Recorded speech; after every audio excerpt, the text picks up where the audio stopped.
Shalom, everyone. Sometimes I get some ideas. I don't know if this is coming from the Spirit, Holy Spirit or not, but I was thinking about, from time to time I think about words, what they mean, where they come from, the origin and etymology.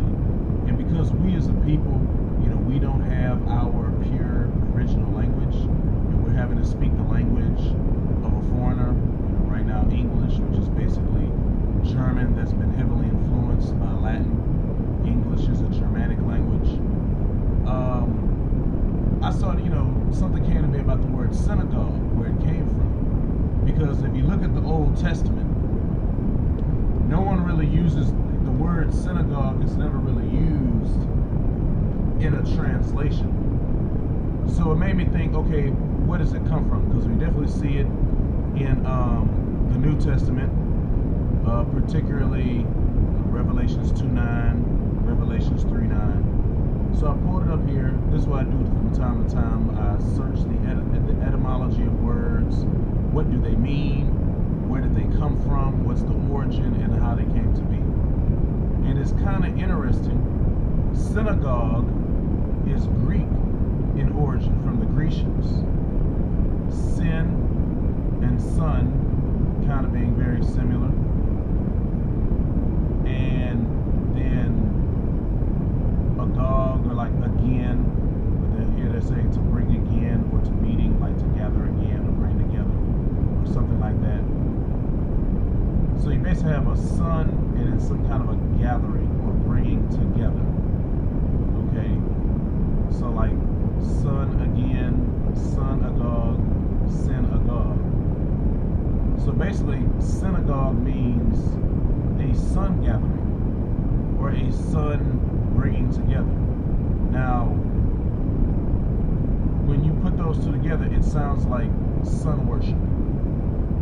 And we know that when we look at all of the paganism and all of the false religions that have taken place across time and different human civilizations, there is a commonality of sun worship being a big component of that. Not all groups, not all false religions, but it's common.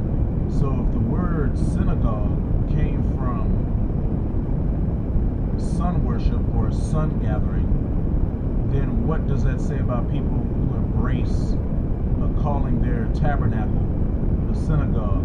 Now, I'm not saying all of the individuals who participate in a synagogue service understand this if they looked up this word, because this isn't coming from Hebrew. This isn't any kind of Afro-Asiatic language whatsoever. You hear here Greek, and then some influences from French and Latin. At the core, French, or the Francs, or Germanic group, but they were heavily, even more so than English, influenced by Latin. But primarily it's Greek, and then other European influences as well. And then we get synagogue in Middle English. Okay? But this is what it means, this is where it comes from. So historically you have to think and wonder, why would this term be used for what people would refer to as Judaism, where your temple, your tabernacle, basically means a sun gathering or sun worship? So that's something interesting, something to think about. Now, when I thought about this, other words that we use today in what you could call, quote unquote Christianity, came to my mind of Catholic.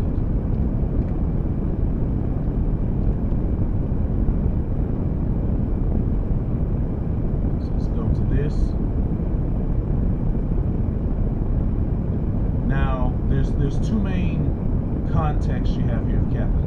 One is an adjective as far as describing or modifying something, more in a secular sense, and the other one has more of a religious connotation. But you see a lot of similarities. So first we have here where Catholic can mean diverse, diversified, wide, broad, broad-based, eclectic, indiscriminate. So let's look here.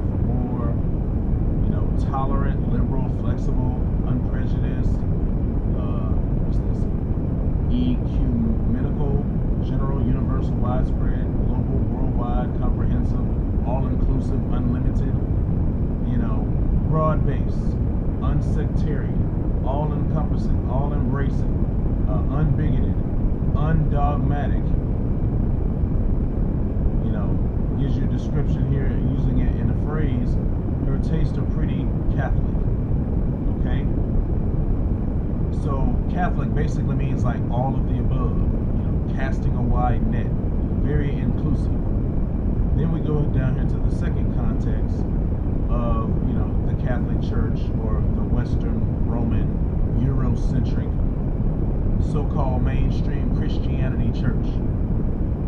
Now let's go to the origin here. Once again, Greek, now kata, in respect of, and then holos, meaning whole. Okay, so in respect of what is whole. Then we bring those two together. Catholicos, meaning universal. And then once it gets into the Latin, so when you go from the Grecians to the Romans, maybe you have the Etruscans somewhere here in the middle of this, but when you go from the Grecians to the Romans, then you have Catholic. And you also see some old French influence, you know, the Franks, or the I guess you could say the original Gallic people, tied in with the Latin, and then you bring it once again into the Middle English, and then you get Catholic. And even here it breaks it down where it shows universal in respect of whole. Now, what we know today as the Roman Catholic Western Eurocentric mainstream Christianity is mainly accredited to Constantine, when you had the Council of Nicaea, and even later on you also had a Council of Laodicea,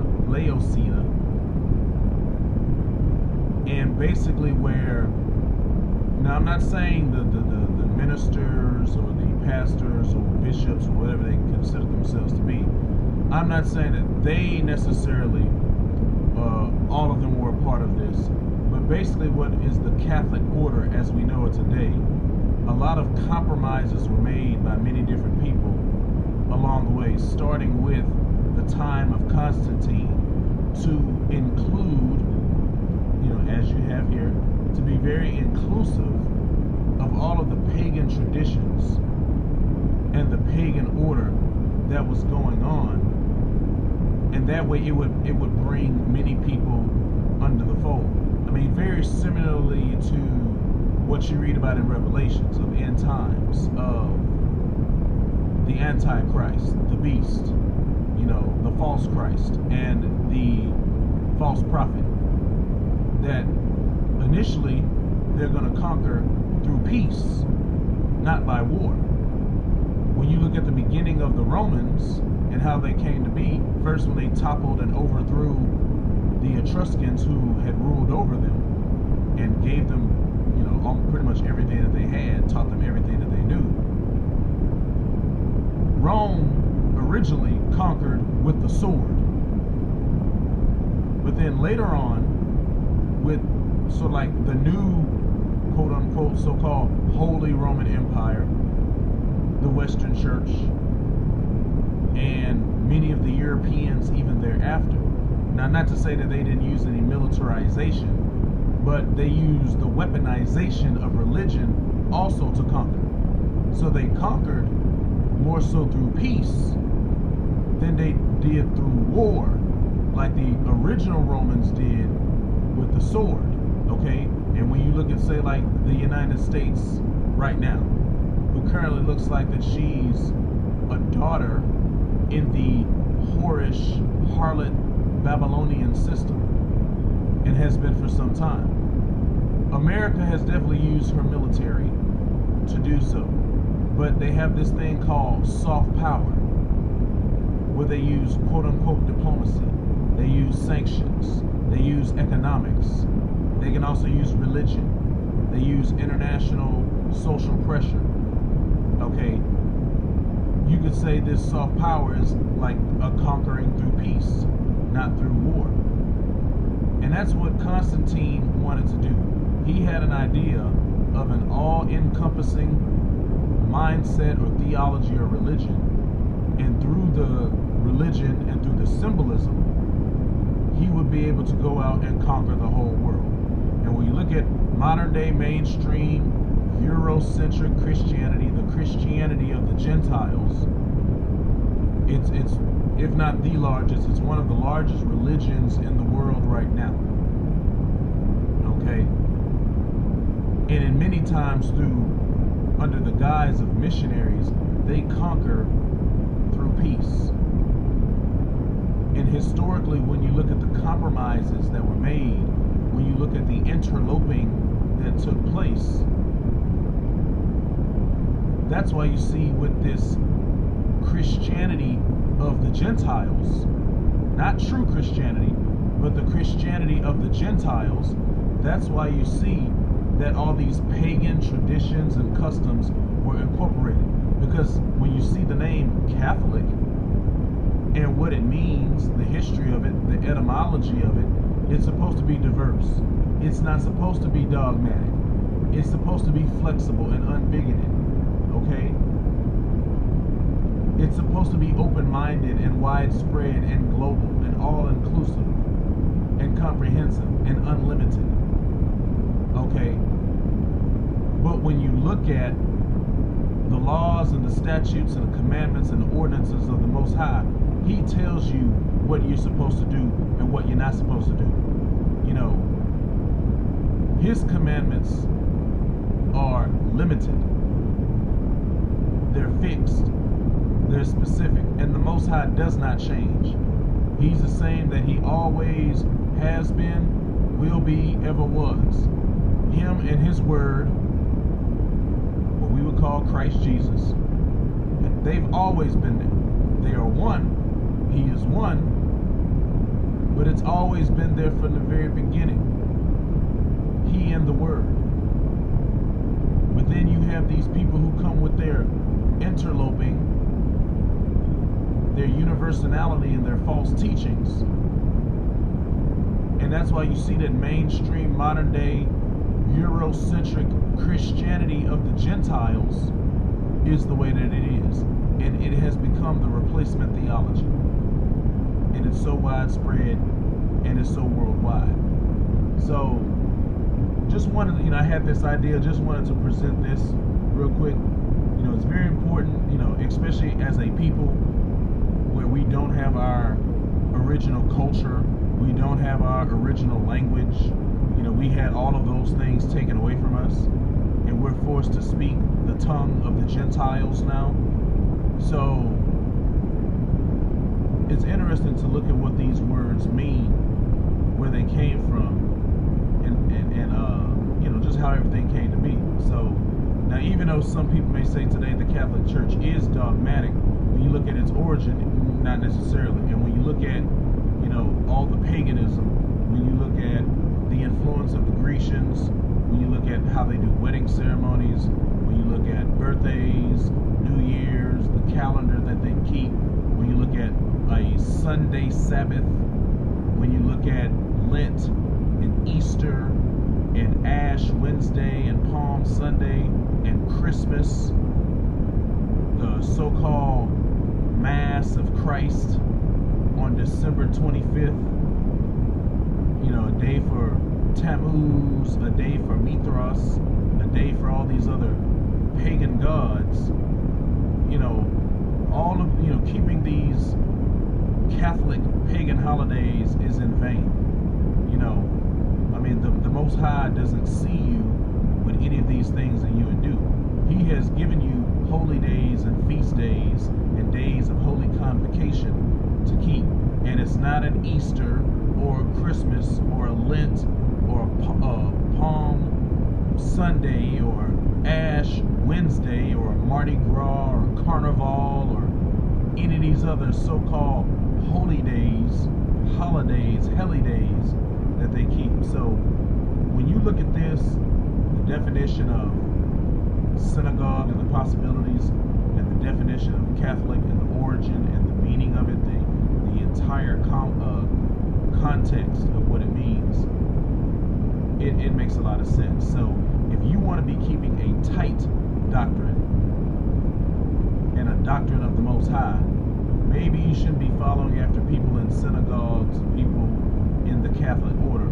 Maybe you just need to just stick to the book, stick to the text, because the Bible is our instruction manual.